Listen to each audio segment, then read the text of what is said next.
नमस्कार, मैं captain Sakya Hind model school के डिजिटल क्लास में आपका स्वागत है। चलिए आज मैं आपको पास्ट कंटिन्यूअस टेंस के बारे में बताऊंगा। देखिए विद अटेंशन, सबसे पहले समझते हैं कि पास्ट कंटिन्यूअस टेंस को कितने नामों से जानते हैं। तो इसको कम से कम 3 नामों से जानते हैं। एक तो मैंने नोट कर रखा है, ये आपका पास्ट का दूसरा पार्ट है। पास्ट कंटिन्यूअस टेंस एक ही हो गया, और एक होता है पास्ट प्रोग्रेसिव टेंस।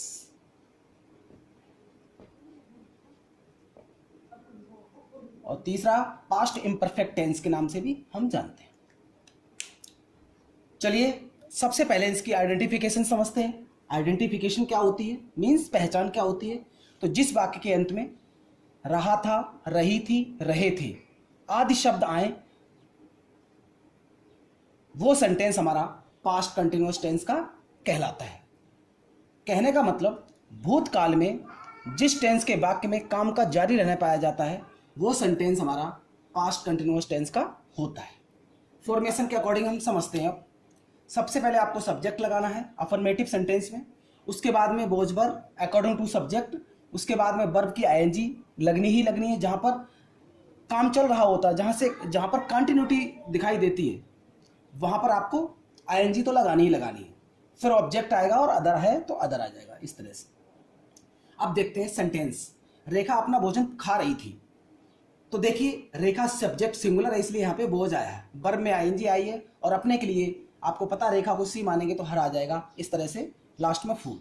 तो Rekha was eating her food, singular subject था इसलिए यहाँ पे बोझ, वर्ब में आईएनजी, और आगे का सेंटेंस इस तरह से कंप्लीट किया गया।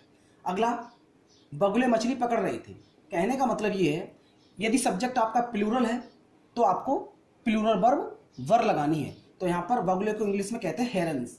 तो हेरन्स वर कैचिंग फिशेज। देखिए फिश का प्लूरल फिश भी होता है और फिशेज भी होता है। जब एक ही तालाब में, एक ही पॉन्ड में अलग अलग प्रजाति की मछलियाँ हों तो हम फिशेज लगाएंगे।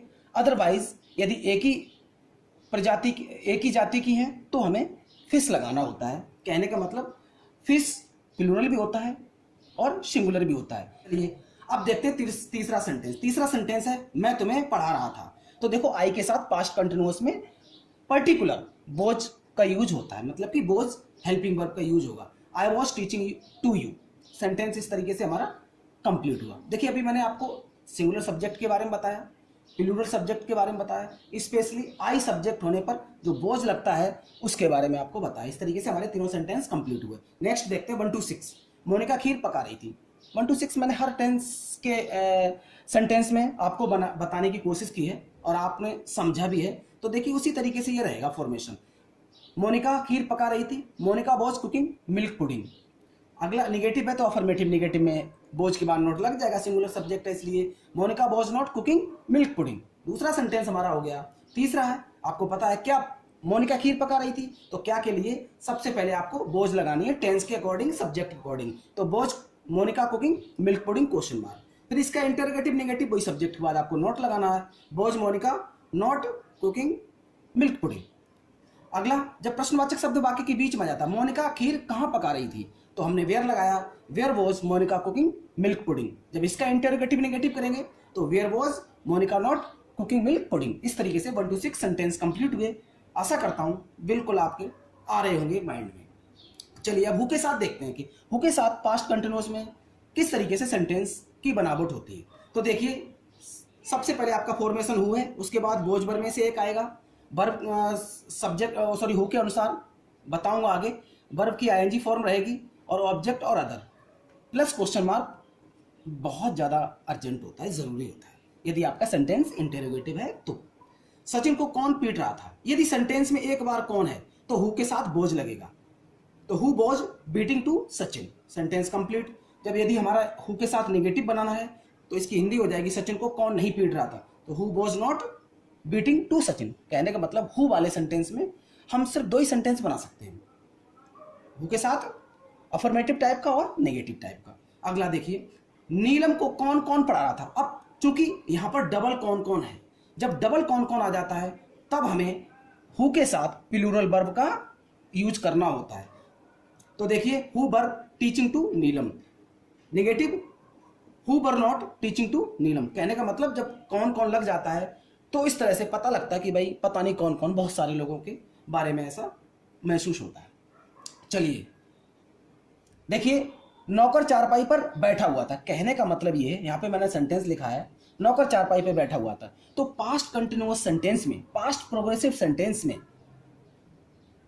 मीन्स पास्ट कंटिन्यूअस टेंस में या फिर पास्ट प्रोग्रेसिव टेंस में दो तरीके की पहचान होती है, दो तरीके की आइडेंटिफिकेशन होती है। एक तो रहा था रही थी रहे थे, पास्ट कंटिन्यूअस का सेंटेंस कहलाता है यदि ये शब्द आ जाए रहा था रही थी रहे थे, या फिर जिस वाक्य के अंत में खड़ा हुआ था, बैठा हुआ था, लेटा हुआ था, इस टाइप से सेंटेंस आ जाए तो वो हमारा सेंटेंस पास्ट कंटिन्यूअस टेंस का ही होगा। मतलब दो बनावटें हैं पास्ट कंटिन्यूअस टेंस के सेंटेंस की। तो नौकर चारपाई पर बैठा हुआ था, इसी सेंटेंस को हम ऐसे भी कह सकते हैं कि नौकर चारपाई पर बैठा था, चाहे बैठा हुआ था चाहे बैठा था, एक ही बात है। तो servant was sitting on cot, negative वही बिल्कुल वही तरीका है। हिंदी का फॉर्मेशन बदला है, हिंदी के सेंटेंस का अर्थ बदला है, लेकिन जो इंग्लिश मीनिंग है, जो सेंस है, वो पास्ट कंटिन्यूअस का ही है। तो दूसरा सेंटेंस क्या कहता है, negative servant was not sitting on cot बन गया। तीसरे में वही नौकर चारपाई पर बैठा हुआ था, तो was servant sitting on cot. जब इसका नेगेटिव हो जाएगा interrogative, was servant not sitting on cot. फिर क्वेश्चन वर्ड जोड़ना है, नौकर चारपाई पर क्यों बैठा हुआ था, तो why was servant sitting on cot. इसका interrogative negative, why was servant not sitting on cot. इस तरीके से आपको समझना है। देखिए एक और सेंटेंस मैंने दिया है, तोता डाल पर बैठा हुआ था। मेरा कहने का मतलब है तोता डाल पर बैठा हुआ था या फिर तोता डाल पर बैठा था, एक ही बात है, एक ही सेंस देता है सेंटेंस। तो इसके लिए भी बिल्कुल यही है, सेंटेंस बदल दिया, वही है सारा सब कुछ। Parrot was sitting on the twig, twig का मतलब शाखा या ब्रांच, या फिर ब्रांच लगा लो, नो प्रॉब्लम। आगे देखिए मैंने कुछ शब्द दिए हैं, इनमें बहुत ज़्यादा कन्फ्यूजन रहता है स्टूडेंट्स के माइंड में, तो उम्मीद करता हूँ कि ये आज से ये डाउट आपके माइंड में जो है वो क्लियर हो जाएगा। देखिएगा बाथ, BATH, ये बात जो शब्द होता है ये नाउन का काम करता है और इसका अर्थ होता है स्नान। जब इसमें ई हम इंक्लूड कर देते हैं तो फिर ये वर्ब बन जाता है। कहने का मतलब स्नान करना इसका अर्थ हो जाएगा। यदि आपको लगता है कि हम तो इस नाउन को हम वर्ब के तौर पे यूज करेंगे तो क्या करोगे, इससे पहले आपको टेक ए लेना पड़ेगा, उसके बाद में आपको बाथ लगाना है। जब आप बाथ से पहले, नाउन से पहले टेक ए लगा लोगे तो फिर ये क्या बन जाएगा, आपका वर्ब बन जाएगा, वर्ब का काम करने लगेगा, इसका अर्थ बिल्कुल वर्ब वाला हो जाएगा, स्नान करना। चलिए आगे के शब्द के बारे में देखते हैं। क्लॉथ है, जो CLOTH है, ये बिना सिला कपड़ा होता है जो थान में होता है। CLOTHES लगा दिया तो ये सिला हुआ कपड़ा जो हम लोग पहनते हैं, और यदि हमने कर दिया CLOTHE तो ये वर्ब का काम करता है, कपड़े पहनना इसका अर्थ हो जाता है। आशा करता हूं कि आपको एक एक बात मेरी समझ में आ रही होगी, तो यूं ही हमारा आपका साथ बना रहे। देखिए मैंने यहाँ पे एक सेंटेंस लिखा है, बड़ा ध्यान से समझना है और ये याद भी रखना, अपने माइंड में उतारना है। क्या है, glossary is the backbone of English. यदि आप अंग्रेजी में कुछ करना चाहते हैं, कुछ मुकाम हासिल करना चाहते हैं, तो आपको अपनी वर्ड बैंक बहुत ज़्यादा मजबूत करनी होगी।